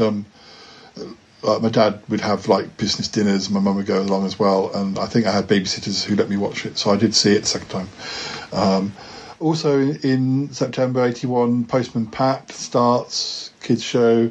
That was something my brother watched a lot, and he was born in 82. So also didn't realise it was that old. Yeah, I guess it had to be for my brother to be into it sort of a year or so later. It would have been around then. Also, at the end of September, Danger Mouse. So that's funny that because David Jason does the voice for Danger Mouse, but he's also starting in another TV show on BBC One. Yeah. That was a month. That was the legendary Cosgrove Hall production, wasn't it? Danger Mouse lived in a double pillar box just on the corner of Baker Street. And the little car used to come out the bottom. So which is best, Danger Mouse or Only Fools and Horses? There's only one right answer, Warren. Okay, it's got to be Danger Mouse then. Right answer. I can hear certain people throwing things at the speakers. No. Danger Mouse wins every time. Absolutely. Quipes to him. Also, the same day as Danger Mouse, Bullseye, the darts-based game show, begun. Fantastic. Here's what you could have won. My friend Dominic, who moved over to the UK, became slightly obsessed with Bullseye. Jim Bowen? Well, no, just with Bullseye. I don't know why. I never actually got around to asking him why. He must have found some repeat channel where it was being shown.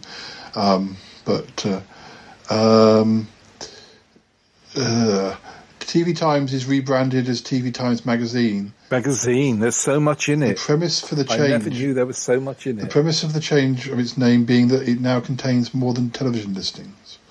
It still only covered ITV listings because it took another 10 years for at least another 10 years for Radio Times and TV Times to and Channel 4 came into it. Yes. But yeah, it became more of a sort of weekly magazine. Yes. And I remember it when it was originally TV Times, it was just listings. But yeah, there were more sort of what we would call human interest stories in it, I suppose. Certainly in the late 80s, early 90s, and I've been reading bits of my 1990 diary, I was keeping a scrapbook of things like Land of the Giants and Invaders, and I had to buy the TV Times and the Radio Times still, because at that point Radio Times had BBC One and BBC Two, and TV Times had ITV and Channel 4. So you had to get the listings I needed. I had to buy both. But I think that changed relatively early in the 90s. But by which point I wasn't interested in buying it for scrapbooks. But there we go. Now, this is weird. October the 8th, ITV airs Jaws for the first time. It's the television network television debut. So that's, I guess it's only 6 years, but I know we've commented as we've done the various years that it seems like a long time. 6 years is the industry standard at that point for things going to television. It got 23 million viewers, which is almost as much as Ken and Deirdre's wedding. Ken and Barbie. Yeah. One of King Charles's favourite films is one of the films that scared him, where the man pops up with his eye missing in the boat. He's quoted as saying that he remembers watching it on the television the first time he ever saw it and being terrified when he saw that. That really made him jump. I can see Yeti Uncle John. We're going to have to. Yeah. Well, we've still got a couple of months to go. We'll plough on. We've got Brideshead Revisited, a television adaptation of Evelyn Waugh's novel in October. Then big success for Channel 4, wasn't it? No, ITV. Well, ITV, sorry. ITV, yeah, big success for ITV. Because it was always BBC that was doing the big sort of dramas, but this time, ITV really wiped the floor with that. 18th of October, BBC One starts to air season 5 of Dallas. I'm not quite sure what. Is that the year that JR got shot? I'm not quite sure. I think that was 79, wasn't it? I'm not sure. Because I remember lots of stickers on cars saying who shot JR. Yeah. The same day, and the same channel. I don't know if this was on. I don't know if this would have been on before or after Dallas, but the first episode of Bergerac starts on that day. No, Dallas is usually later on in the evening. I don't know. Bergerac could have been after the 9 o'clock news, wouldn't it? Or it could be the way around, that Bergerac was on between 8 and 9, there was the news, then Dallas was on at 9:30 till 10, I don't know. Wonderful series, love Bergerac. Yeah, me too. What else have we got? Something about university. Something about Open University. I think we can skip that. Something about Scottish Television and Oracle Teletext Service. I think we can jump that. BBC Two starts its weekdays at the earlier time of 3:55 p.m. in November. The TV licence increases from £34 to £46 for colour TV. I wish it was £34 now. Yeah, 12 to 15 for black and white. From 12 to 15 black and white. 12th of November, Noel Gordon, 8 times winner of the TV Times Awards for Best Actress, leaves Crossroads after playing Meg Richardson since the series began in 1964, having been sacked from the show. Although they had her back. They did have her back. She was on a cruise liner, wasn't she? They found her on a cruise liner. Yeah, there was an episode, the bar up. There was an episode, because I don't know if it was UK Gold, there was a period where I watched Crossroads repeats from around 82, 83, 84, 85. And there was an episode where they went to Venice and for a honeymoon and met her in Venice. That's right, yes. And that was, I think that was probably... what else have we got? We've got...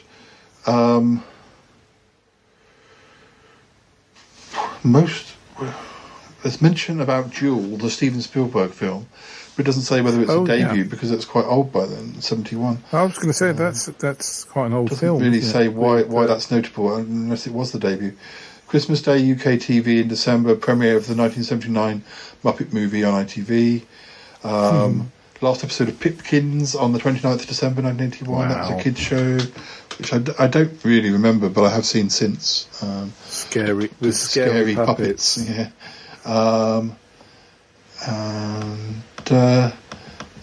Anything else of note? Anything? Myxomatosis rabbits.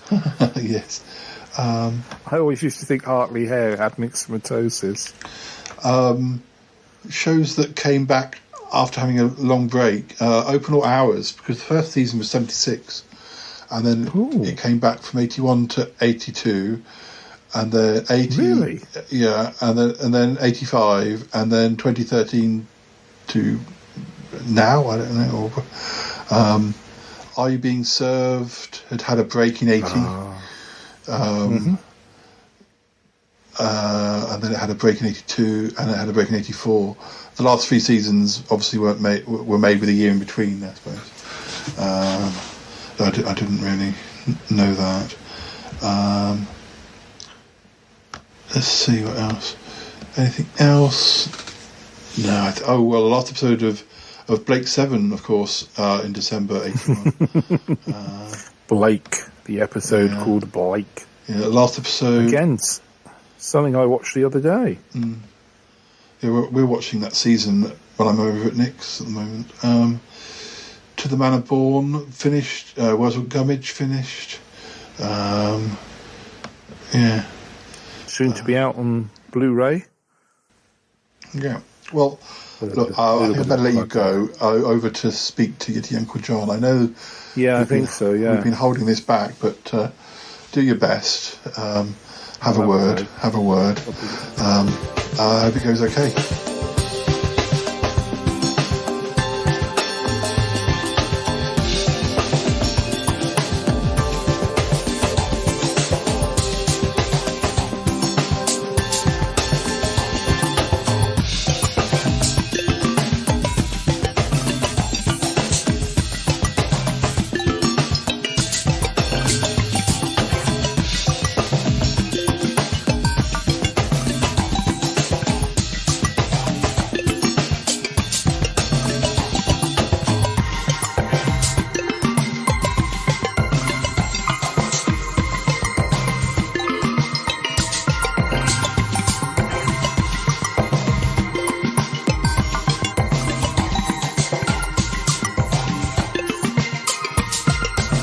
Oh, Warren, how are you doing? Good to see you. Do you fancy a beer? There's one in the fridge if you'd like to bring it in. It's fine. Come in, Yeti, Uncle John. Come in. Sit down. Take a seat, lad. Take a seat. Take a seat. No, just there. I've got to come to you. I thought you'd come to me. Oh, I'm coming to you. You come to me. Take a seat there, lad. All right. Right. How are you doing? Comfortable, are we? What? Yes, I'm fine. Comfortable, are we? I'm fine. Yes, I'm comfortable. Good, Thank good. you. Let's ask you some questions, lad. So, why do I have to get the beer? Well, because I'm older than you. Come on, lad. Why do I have to get the beer? Because. Nay. Who's guest here? Well, you're the guest, but well, there it's you only go. a bit of a joke. It's only a bit of a joke. Come on, Warren. A joke, is it? But you're doing it all the time, Yeti, Uncle John. You're doing it all the time, lad. Can you not see it affects people? What do you mean? What are you suggesting? I'm suggesting that you should pull your finger out, or wherever your finger is, and sometimes do things for other people, rather than expecting them to do things for you. I drive a taxi. I do things for people all the time. Do I need to paint a picture for you? Should I use that wall there and paint a picture? Yes, you paint a picture if you like. Right, so if I paint a picture of a refrigerator with beers in it... Yes. So, what do you do if you want a beer? And there's two of us in the room. I'll get you to get my beer for me. Because have you got legs? Yes, but they're tired. They're very tired legs. So do lots of... Do lots of what? Walking. I walk over to the Magpie Hut and I drive, and I'll drive my car, and I have to press a pedal on the car sometimes. Yeah. Do you not think other people are tired running around for you? Well, I mean, they never... Put it this way, lad. When you were in Shame Jail, did you have to do everything for yourself? I had people to do things for me. I had. So there was you didn't slop out? No. I mean, Coconut Jim would do that for me. I had people. There was a hierarchy, and I somehow managed to get to the top of it quite quickly. Why? Why'd you do this, lad? Why'd you do it? It's just people have a natural respect for me. Why can't you be equal like everybody else? Why has somebody else got to do your work for you, lad? Come on, lad. Come on. I want a cough. I want a straight cough. I can't explain it to you. It's just the way it is. People treat me like that. It shouldn't be like that. Do you think other people like being treated like that? I mean, have you ever thought that? Cromitty's never complained. He likes to help people. That's because Cromitty's a nice person, and you take advantage of him, and you do take advantage of him. I've seen you several times, lad. Do you want me to give you chapter and verse? Do you want me to give you a chapter and verse on what you do for Cromitty? You do nothing for Cromitty, and he does everything for you. So it's about time you got off those piles and did something for him. Even if it's just getting him a cup of tea. There's nothing wrong with that. How do I find out how to make a cup of tea? Can somebody teach me how to do it? I don't know about these things. Lad? Yes? You've got access to internet, haven't you? Yeah, well, Mostly, except for when the magpies nibble the cables, but... Okay, you got YouTube. They'll show you how to make a cup of tea. There's now wrong with not knowing how to make a cup of tea, but there's a lot wrong with you not being able to do it for other people and expecting other people to do your stuff, because one day it will come back and it will bite you, lad. It will bite you, and it will bite you hard. Well, I know about biting the magpies. Well, it's pecking, I guess, but... yeah. You know... You've got to understand, people have lives too. It's not just you. The world does not revolve around you. Galileo proved it. All right? Has Cromarty said something to you? Oh, I don't know where this comes from. No, I'll tell you where it comes from. It comes from what I've seen. Oh. And deep down, Yeti Uncle John, you're not the person you make out you are. You can't be that person, because nobody can be as bad as that. Oh. You are really a nice person. You're just scared to show it. Don't be scared to show it. It's not a weakness. You're a good person. So I should make tea for Cromarty? Yeah. Anything else? Start on something small. Oh. Your friendship will be stronger for it, and you'll feel better for it, because there's much more of a wonderful feeling for doing things for other people. I try to contribute to the planet by making computers made of cheese and finding out about magic, and I try to go for the bigger things. You know, try with the small things first and move up, because if you play with the small things, they get bigger, don't they? And you get more satisfaction from it. I suppose so. I suppose I can give it a go. Give it a go. I'll tell you what, give it a go for a couple of weeks and come back and tell me what's changed and how you feel about it. Yes. It's not about having power over somebody else, lad. Oh. It's about being able to share the world with them. All right, lecture over. Oh, okay. Thank you very much. I'll go and make you a cup of tea. How do That'd you be take very it? kind, thank you. How do you take it? Slowly, surely, and in a mug, please. All right.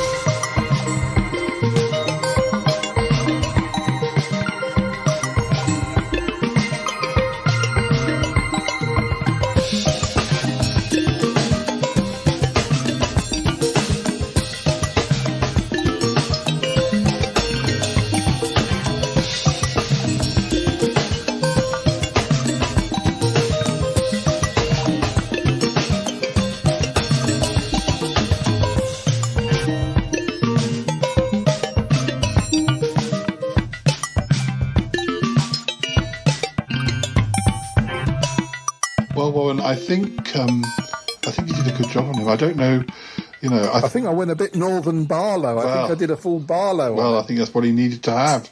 But you know, we've been chatting and recording, and I don't quite know how things have gone.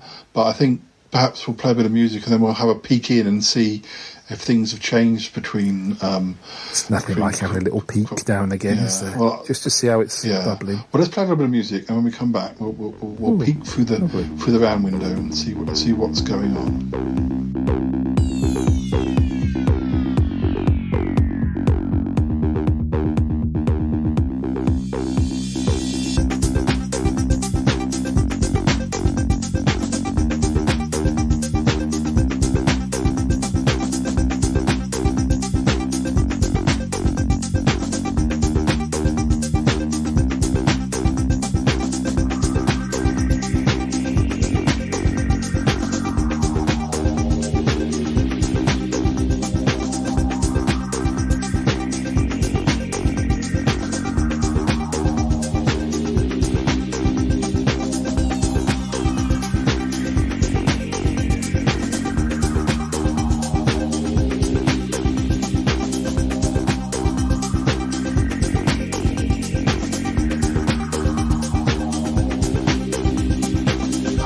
Okay, Robin, let's have a look through the round window.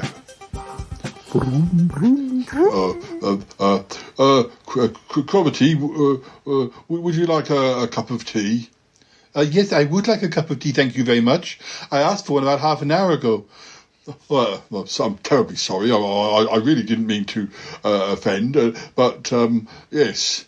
Well, where is it, and where are those biscuits? I thought you were making biscuits. Oh, I was, but I've not made biscuits before. Well, I don't want to hear your excuses. I can make biscuits, so can you. You can learn. Oh, I can learn, but I might make a mistake, and they might not be very good. No, that's not good enough for Yeti Uncle John. Not at all. I want them here now. And don't remember, I need you to go and fetch my library books from the library. Oh, is there such things as libraries these days? Of course there is, Yeti Uncle John. I've told you where my library is. It's only 30 miles away. 30 miles away? Yes, I know your car is in the garage, but, well, I think that you just need to walk. And also there's that shopping list. Oh, yes, I'll do that. I'll do that, Cromitty. And what would you like for your tea? Well, I told you I want a 6-course dinner, not beans on toast, then. No, not beans on toast. I want the a la carte menu that I emailed to you earlier. Have you looked at your emails? Oh, no, I'll go and do that, sir. Right, I'll just do that. Well, good. Well, good. Oh, dear. Warren, I think we've created a monster. This isn't quite what you... I mean, I don't quite know how we've had this complete turnaround. We've got Yeti Uncle John cowering, and... He's gone to the dark side. Cromitty is like Yeti Uncle John used to be. Do you think it's going to... Do you think things will balance out? Will just calm down? I hope so. If it doesn't, then we're going to have another chat. Yeah, I think things will balance out because, Cromitty will eventually... He's not used to having so much cooperation, is he? And I think eventually Yeti Uncle John will move back towards the middle ground of being a bit... And perhaps this is the inevitable sort of situation, but... oh dear. Well, Warren, thank you for coming to help, and thank you for talking to me about... It's been an absolute it's a pleasure. It's always a pleasure to keep it up, keep up our acquaintance. Yes. And the characters. Yes, I'm sorry I was sort of call you in when there's a bit of a palaver going on, but you are good at palavers. Palavers are good. Yeah. Well, yeah. I've been in all positions. Yes. I saw the website. Now, listeners, thank you for listening. We'll have one back. We'll have one back soon, and don't go away because we'll check in on them again before the end of the show, and it'll be fine. It will be fine. Dear, oh dear. Thanks for listening, and we'll say goodbye for now. Say goodbye. Bye for now. Yes, goodbye for now.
Listeners, it was lovely to have Warren back, wasn't it?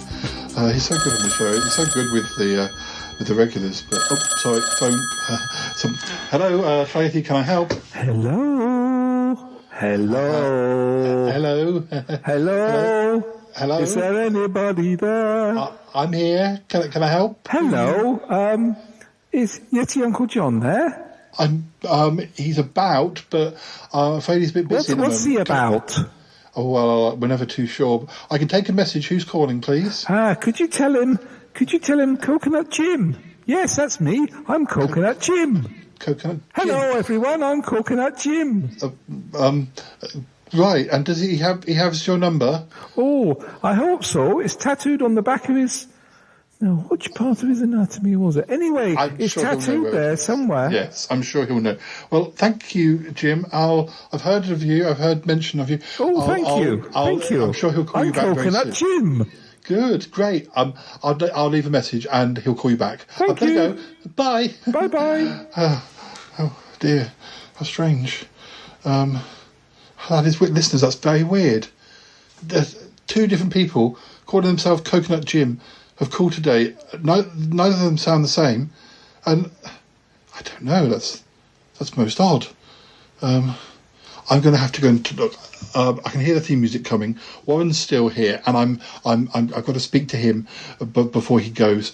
We're just going to see how Cromitty and Yeti Uncle John are. Anyway, theme music coming. Bit of Warren before we go. Okay.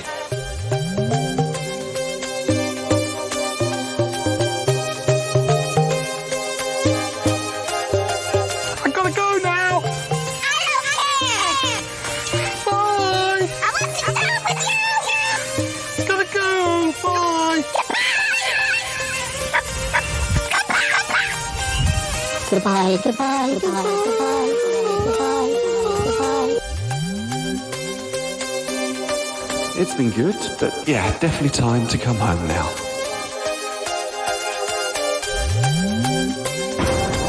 This show is part of the Pride 48 network. Find more shows over at pride48.com. Oh dear, what's going on now? Oh, it's the Shy Life podcast. Let's go. I have a voice. I have a voice. You have a voice. You have a voice. We have a voice. We have a voice. Unique voices in podcasting. UnivazPods.net.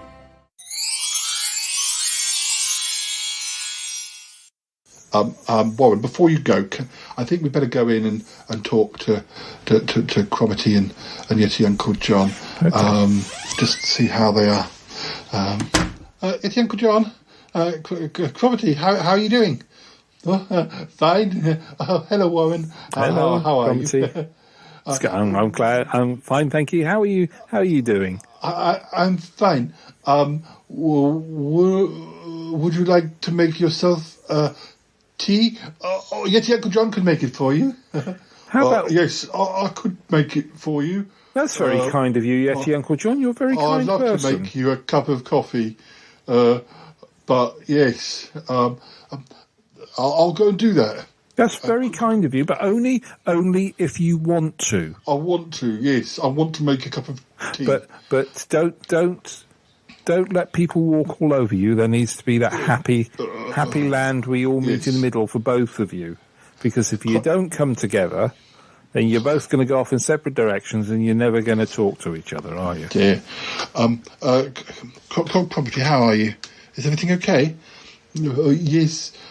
Warren had a talk with me. I've been rethinking things. Yes. We did peek through the window and we saw... we were a bit concerned that perhaps things had gone, almost the reverse, that you were bossing Yeti Uncle John around. I wasn't quite sure where to pace myself. I think that's where I went sort of instinctively. But I'm sorry, Warren. Have I gone too far? I think you went a little bit too far, but you've got to find the right rhythm. Once you get a good rhythm, and you can move back and forth with Yeti Uncle John, get the rhythm, you'll be fine. That you're both comfortable with that position. I would like that position with Yeti Uncle John. I see what you mean. I'll try and tone it down a bit. Thank you for your help. No, my pleasure. That's right. My pleasure. Let's just go and say hello to Yeti Uncle John. Yeti Uncle John, how's the tea going? Oh, it's fine, sir. It's fine. Yeti Uncle John. Look, I know Warren spoke to you about, being a bit more respectful of Cromitty, but I think things have gone a bit too far. Are you okay? Yes, I wasn't quite sure where to draw the line. I can see what you mean because he's been telling me to do things like walk 30 miles to a library. And I can think back to times when I asked him to do things that were almost as ludicrous. I do understand. Well, what do you think, Warren? I think that's positive. Then if you understand that's what you were doing, then perhaps you can meet in the middle there. Or not at both ends, but in the middle. Yeah, I think you both need. We've talked to Cromitty. We think you need to just sort of meet halfway and do things for each other, and not just for each other, for other. You know, it's not just your relationship with Cromitty; it's your relationship with everybody. Oh, I never asked you to do stuff, Paul. Well, no, but you do put me through quite a bit. Just being around you, the whole Shane Jail incident. You know, that was very stressful for me. It's all about you, isn't it, Paul? Get your Uncle John. Look, Ron's got to go in a minute. So, you know, any questions, please speak to him before he goes. But I've got a couple of messages for you. It's a bit complicated. Yes. Coconut Jim rang this morning. I didn't have a chance to tell you. He wants you to call him back. Coconut Jim rang?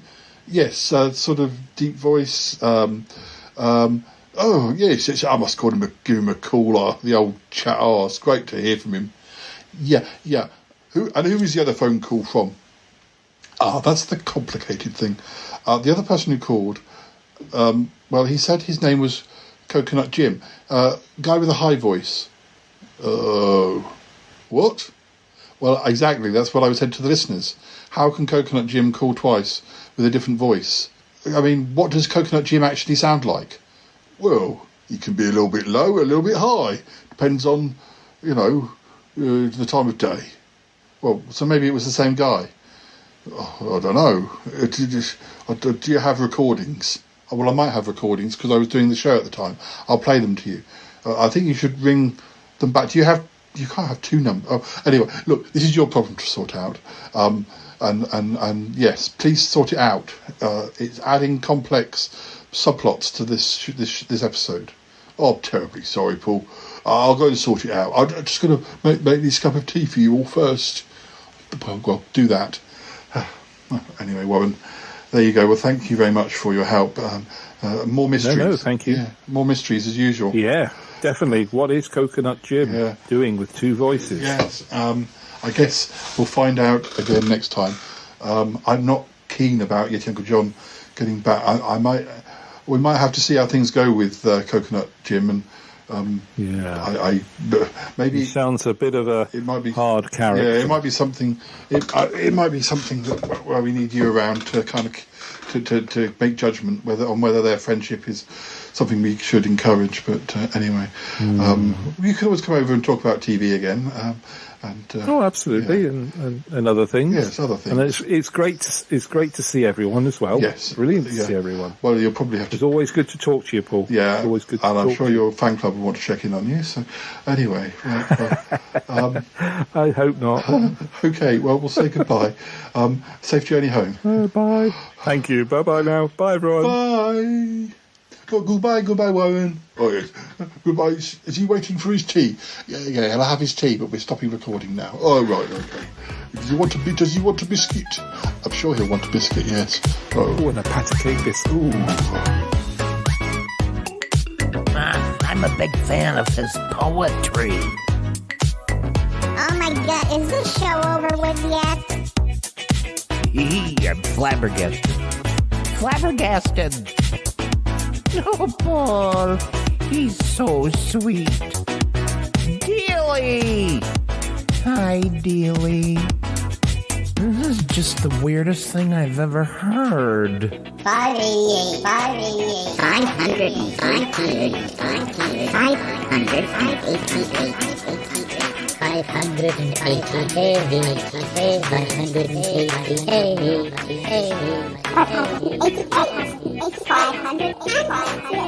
Oh, it is. No, mine, yeah. No. Domestos and rubber gloves, that's the thing. 500.